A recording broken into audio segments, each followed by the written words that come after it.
On a fait 84 000 euros juste au mois de septembre. Voilà, donc on est parti pour tripler ou quadrupler notre chiffre d'affaires cette année. Je crois que la chose la plus importante, la plus massive que j'ai appris et qui a fait une grosse différence, c'est être en capacité de, en toute sincérité, en toute honnêteté, d'être en mesure de faire une grosse promesse à nos clients. De monter le niveau de promesse de façon vraiment importante sans se sentir illégitime ou quoi que ce soit. C'est vraiment être capable, de façon alignée, de monter cette promesse-là. Et je crois que ça fait vraiment toute la différence parce que ça démontre l'ampleur du service qu'on est capable de rendre plutôt que de rester petit, de rester modeste. Parce que très très souvent, je m'aperçois de ça avec le recul, la modestie est souvent un joli prétexte pour se diminuer. Et de déclarer une promesse élevée, c'est justement permettre à soi et à l'autre de bénéficier d'une puissance révélée. Et je trouve que c'est vraiment plus intéressant comme expérience, encore une fois, et pour nous et pour les autres. Parce qu'on voit bien que nos clients d'aujourd'hui s'impliquent différemment, ont un autre état d'esprit quand ils nous rejoignent, etc. Et ils ressemblent de plus en plus aux clients avec lesquels on adore bosser. Donc l'accompagnement pour moi, individuel avec toi, a été massif puisque en termes d'impact, parce que on croit toujours qu'on se connaît, on croit toujours qu'on fait de notre mieux. Et en fait, c'est quand on a fini de bosser avec toi, on s'aperçoit qu'on était en fait loin du compte. Et quand je vois la quantité de choses que j'ose, ou que j'ai osé à partir de là, que j'osais pas avant, je m'aperçois qu'il y avait encore un sacré paquet de freins et de blocages qui étaient vécus, qui étaient masqués. En fait. Et c'est ça qui est dur, c'est que aussi bon que l'on soit en tant que coach, qu'accompagnant, en lecture énergétique ou en tout ce qu'on veut, nos propres freins, c'est quand même super chaud de les détecter. Et d'avoir un regard extérieur affûté, c'est une vraie bénédiction, quoi. Alors moi, j'ai commencé l'accompagnement avec toi juste après que Cédric ait fini, parce que je ressentais aussi le besoin d'aller chercher profondément ce qui pouvait bloquer dans la visibilité et dans mon expansion. Et en fait, il y a eu un moment clé où tu as été chercher en moi le fait que je pouvais me cacher derrière mon mari, qui est effectivement imposant, 1,90 m, musclé. Et c'était bénéfique pour moi. Et en fait, je n'avais pas besoin d'aller me montrer. Et effectivement, de prendre conscience de ça, ce moment-là a eu une incidence sur le fait que j'avais l'impression que tout s'était effondré en moi et qu'il y avait simplement besoin de reconstruire ensuite, après. Et il y a eu ce passage-là de 48 heures où je m'en souviens bien, où c'était le vide vraiment sidéral. Et je me suis dit, est-ce que j'ai construit tout ça jusque-là sur cette fondation qui n'était pas solide, ou est-ce que j'avais vraiment quelque chose qui était important pour moi? Et au final, j'ai retrouvé la joie et j'ai retrouvé ce qui m'animait, ce que mon âme était venue chercher vraiment profondément, et avec un mari qui est là pour ouvrir la voie et avec ce que je peux apporter moi à côté.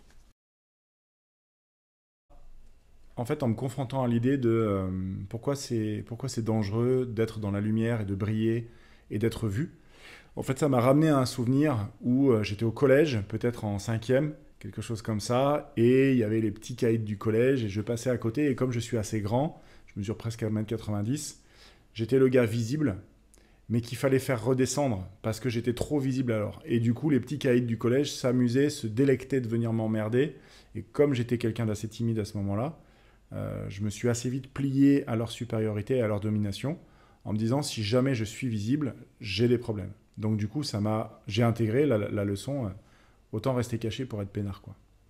Et de dénouer ça, ça me permet de me rendre visible. Et en tant qu'entrepreneur, surtout quand on entreprend sur le web, on n'a juste pas le choix, quoi. C'est un cap absolument indispensable à passer. Je pense qu'il y en a beaucoup qui se reconnaîtront, parce que je sais que c'est un nœud qui concerne beaucoup d'entre nous. C'est la raison pour laquelle j'ai voulu commencer à bosser avec toi. C'est que je sentais qu'il y avait quelque chose à faire sur le plan des vêtements, parce qu'en fait, c'était pas un sujet dans la mesure où je m'habillais comme ça, et puis voilà. Moi, j'ai un passé de technicien et de sportif, donc autant te dire que la tenue vestimentaire, il n'y avait pas d'enjeu jusque-là. Et ça m'a permis d'oser me connecter à ce qui me faisait vraiment faire waouh quand je voyais certaines images, certaines pubs, certains personnages du cinéma ou peu importe. Et je me disais, waouh, j'adorerais ressembler à ça. Et en fait, en me donnant la permission d'aller me connecter à ça et de rejoindre cet endroit-là, je me sens vachement plus à ma place et vachement plus moi-même. Mais c'est simplement parce que j'ai appris à acheter mes vêtements et à choisir mes vêtements de manière à ce que je me trouve beau, moi, dans le miroir le matin. Et c'était ça que je suis venu chercher. Et clairement, c'est ça que c'est ça que j'ai obtenu en retour. Et aujourd'hui, c'est presque gênant quand on dit à nos clients, bah voilà, on a une plateforme de formation, là, vous allez trouver des vidéos. Alors, ça a l'air d'être bizarre, on dirait que j'ai 12 ans, mais c'est vraiment moi. Alors que les vidéos, elles ont 6 mois, quoi. Ouais. Et en l'occurrence, à la retraite, il y a des gens qu'on a connus là-bas, qui sont devenus des clients, des amis. Et plusieurs nous ont dit, quand on voit en 6 mois à quelle vitesse vous avez bougé, on a du mal à même imaginer le chemin que vous avez fait avant, quoi. Quand Cédric a commencé le coaching avec toi, j'avoue qu'il y avait quand même une partie de moi qui me disait qu'est-ce que ça va donner après ? Parce que ça fait 25 ans qu'on se connaît. Et donc, du coup, je sentais que c'était vraiment une réelle envie de la part de Cédric de se retrouver lui. Mais il y avait quand même une part de moi qui disait qu'est-ce que ça va donner après ? Et en fait, c'était juste waouh, quoi. J'ai pu voir mon mari qui s'est épanoui, qui est beau, qui est élégant et qui a maintenant cette aura qui peut vraiment déployer et il se sent bien en fait de cette façon-là. Et moi, j'aime la façon dont il est, j'aime la façon dont il se comporte aujourd'hui et la façon dont il s'habille.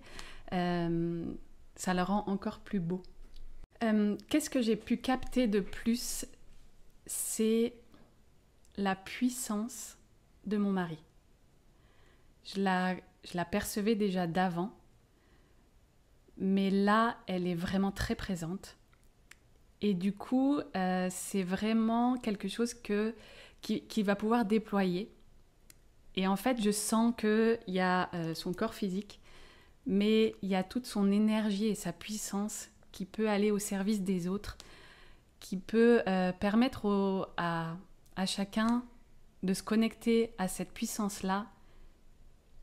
Et moi, j'ai fait l'expérience la première, et ça permet de voir plus loin, de voir plus grand.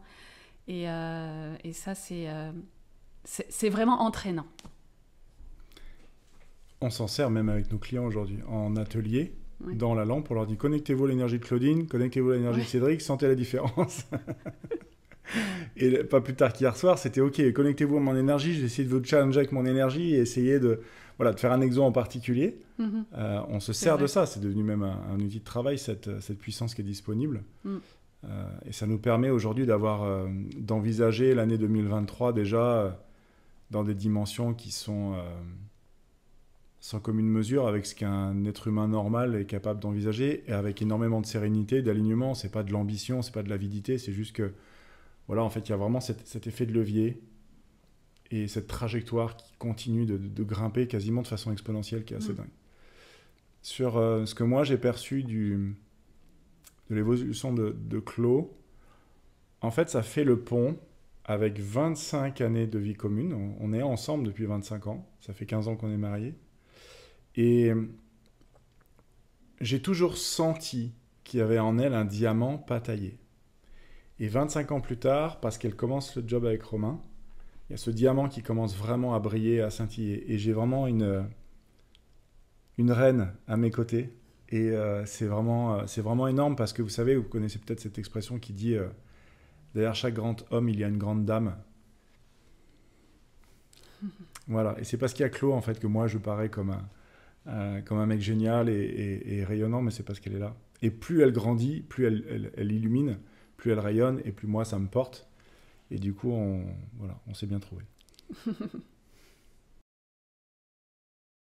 Le grand apprentissage de cette année, pour moi, ça a été le fait que si on est en mesure de s'assumer et de pouvoir être un modèle pour certains, et d'être un peu en avant, un peu plus que d'autres, et bien finalement, on se rend compte que notre exemple, et ce qu'on a pu vivre, et ben en fait, ça va pouvoir être au service d'un autre. Et donc, du coup, au final, de rester petit et de se dire, bah, finalement, moi, qu'est-ce que je suis aujourd'hui ? Chacun peut apporter à sa justesse et avec ce qu'il a. Et au final, pour moi, ça a été vraiment un moment où Cédric apporte ce qu'il a apporté. Et moi, qu'est-ce que je peux apporter mais en étant moi-même, en fait. Et pas en essayant de ressembler à quelque chose que mon mari fait. Et du coup, c'est cette valeur-là que je me dis qu'au final, si on reste de côté, on n'apporte pas aux autres ce qui pourrait leur permettre d'éclore. Ça serait clairement du gâchis et on le voit dans les ateliers. À chaque fois que Claude prend la main, prend la parole, on voit leur mine qui sourit et ça hoche la tête. Et en fait, les gens sont très heureux quand Claude prend la parole et les emmène sur certains exos, etc. Parce qu'elle amène quelque chose que moi, je saurais jamais apporter. Et ça serait vraiment un vrai gâchis que ça soit pas fait, effectivement. Ouais. Je crois qu'il y a une grande partie des choix que l'on fait en tant qu'entrepreneur qui sont des choix qui sont malmenés entre un élan, une envie, un appel, et juste après, une pensée qui dit « Ouais, mais non, je devrais pas, regarde, c'est pas raisonnable. Et si jamais cet argent-là, j'en ai besoin plus tard, comment je pourrais faire ? Ouais, mais regarde, c'est un investissement important. Est-ce que ça vaut vraiment le coup ? » Mais rapidement, du coup, on oublie ce premier élan, cette première envie. Et à chaque fois qu'on a fait l'expérience d'écouter ça, peu importe les commentaires de notre mental derrière, putain, mais on s'est tellement remercié d'avoir suivi cet élan. Donc, que ce soit pour la retraite Entrepreneur dans le cœur, je sais qu'il y en a plusieurs fois par année, que ce soit pour vivre un accompagnement en individuel avec Romain, que ce soit pour quoi que ce soit d'autre finalement, à chaque fois que vous sentez qu'il y a quelque chose qui vous appelle, putain, mais faites confiance à ça, quoi. C'est tellement dommage à chaque fois de rester dans du raisonnable, rationnel. Parce qu'en fait, ce qui est raisonnable pour vous et ce qui est raisonnable pour moi, c'est pas du tout la même chose. Ce qui est raisonnable pour Claude, pour Romain, c'est pas du tout la même chose. En fait, ce qui est raisonnable, c'est juste nos conditionnements qui ont intérêt à nous garder dans la vie d'avant. À chaque fois qu'on tente de sortir de ce qui est raisonnable selon nos propres critères, en fait, on se permet de vivre notre vie. Donc vraiment, je ne peux que vous engager à écouter cet élan plutôt que la voix rationnelle qui dit « ouais, mais comment et de dire « ok, je le fais, je le tente, j'y vais ». Et à chaque fois, vous ferez ça, vous serez de l'autre côté et putain, mais merci, quoi. Vous allez remercier la Providence et en fait, vous oublierez peut-être même de vous remercier, vous. Et je vais donner un exemple pour ça, pour finir. Quand j'ai connu Cédric, il voulait partir au Canada. On avait 17 et 19 ans. Et pour moi, c'était juste impossible, à ce moment-là, de partir loin de ma famille, notamment. Et en mai 2019, il me dit, ça y est, allez, on déménage, on y va. Et j'ai pris cette décision, je pense que, voilà, l'intuition me disait, vas-y. Par contre, les peurs étaient énormes. Mais par contre, je savais qu'il fallait que j'aille vers cette décision-là. Et en fait, je lui ai dit oui. Et j'ai osé. J'ai pris 2 secondes, j'ai dit « Allez, on y va ». Et depuis, notre vie a complètement changé. Donc, si vous avez à un moment donné quelque chose que vous ressentez dans votre cœur, mais qu'après, il y a des peurs qui arrivent, c'est normal. Mais osez, 2 secondes de courage, et ensuite, il y a certainement de très belles choses qui vont vous arriver. Alors, le meilleur moyen pour nous retrouver, c'est le groupe Facebook Entrepreneurs Connectés. C'est là où on partage absolument tout ce qu'on sait, tout ce qu'on est, tout ce qu'on a comme valeur, nos compréhensions, nos outils. C'est là où on fait vivre des événements de transformation en direct, en présentiel aussi. Vous pouvez être invité à partir du moment où vous êtes dans ce groupe-là. Vous cherchez Entrepreneurs Connectés sur Facebook. C'est un groupe privé. Vous n'oubliez pas de répondre aux 3 questions parce que sinon vous êtes automatiquement dégagé. On n'a que des gens de qualité dans ce groupe-là. Ceux qui prennent le temps de répondre à 3 questions, c'est pas le bout du monde là. Mais voilà, ceux qui veulent des raccourcis sans trop se casser la tête, même pas ça, du coup ils restent dehors. Et ça nous permet d'avoir un groupe de plusieurs centaines de personnes, des entrepreneurs, qui vont justement vers cette connexion, cette intuition, ce flair, cet instinct qui fait toute la différence entre un capitaine d'industrie et un entrepreneur qui galère. C'est ce grain de magie-là, et c'est ça que vous allez apprendre avec nous.